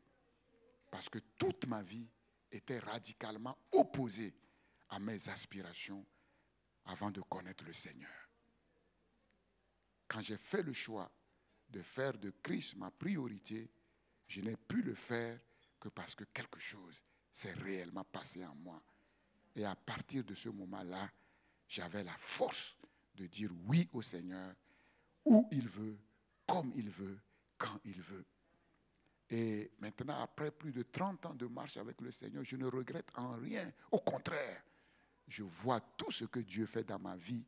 Et quand je vois mes anciens amis qui n'ont pas fait ce choix, comment ils sont, je dis Seigneur, merci de m'avoir libéré de la vanité de ces choses vaines. Seigneur, je te prie vraiment pour ton peuple, Seigneur. Tu fais une œuvre profonde dans les cœurs. Et tu veux que cette œuvre soit parfaite. Et tu veux corriger en amont. Tu veux corriger quelque chose dans cette grande vérité de laquelle tout découle. Le principe de notre union totale avec le Christ. notre mort, notre ensevelissement et notre résurrection avec le Christ. À partir de ce moment-là, nous combattons, nous faisons beaucoup de choses en se reposant sur le Christ qui renouvelle constamment nos forces. Seigneur, je te supplie, Seigneur, que personne ne retourne chez lui autrement qu'avec la compréhension de cette grâce qui va travailler au plus profond de son être pour clarifier dans son cœur en amont cette grande vérité et comment les choses vont changer de manière radicale. Seigneur, merci pour l'exaucement de cette parole. Et je crois qu'il y aura des témoignages à la gloire de ton nom et à la confusion du diable au nom de Jésus-Christ qui a tout accompli et qui est parfaitement au contrôle de toutes choses. Sois béni notre Père. Amen. Amen.